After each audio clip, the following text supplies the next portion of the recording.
Barşаңызға қайырлы күн. Бүгін наурыз көже дайындайтын боламын. Қазымды, етімді 3-4 сағат қайнатып, пісіріп, дайындап алдым. Енді дәндерімнің бәрін 10-15 минут ыстық суға бұқтырып алдым. Яғни бір қайнатып алдым газге қойып 10-15 минуттан.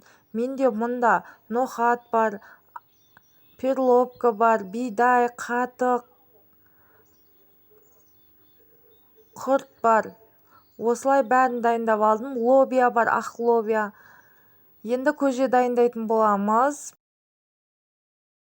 Етімізді, қазымызды турап алдық. Сорпаға салуға дайындап. Осылай турап аламыз етімізді, қазымызды. Наурыз көжеге қосатын қоспаларымыздың бәрі дайын. Наурыз көжемізді бастаймыз. Бидайымызды салып, жүгер салып атық. Жүгерімізді осылай.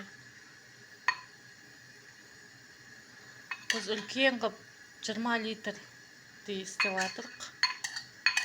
Үлкен кастрөлімізбен. Сол себепті бәрінен көптен қостық.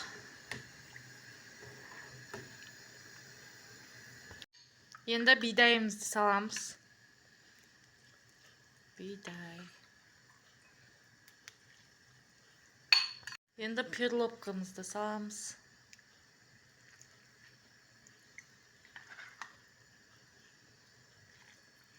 Енді ноқат саламыз.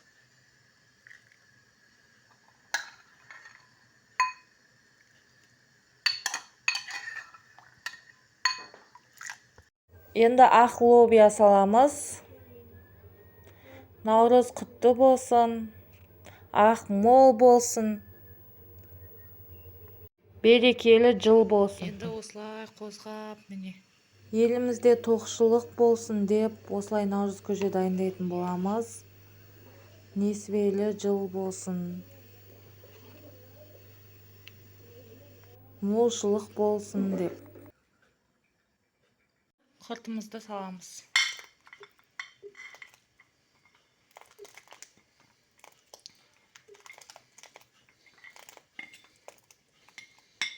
Құртымызды осылай салып алдық.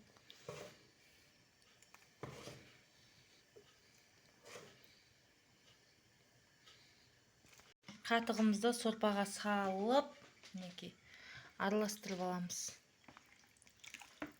Осылай енді. Мінекей, біздің қатығымыз дайын. Сорпамызға араластырып алдық. Енді наурыз көжемізге құямыз.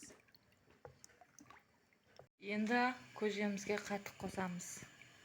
Егер сіздерге наурыз көже ұнаса, менің YouTube каналыма тіркеліп, подписаться батырмасын басып, лайк басып, комментарий жазып қойыңыздар. Сіздермен болған мен Динара. Міне біздің наурыз көжеміз дайын болды. Біздің наурыз көжеміз дайын болды. Мінекей. Өте дәмді болып шықты. Сіздер де жасап көріңіздер осылай, осы рецепт бойынша. Егер сіздерге осы рецепт ұнаса, комментарий жазып, лайк басып, менің YouTube каналыма тіркеліп алыңыздар. Подписаться батырмасын басып қойыңыздар.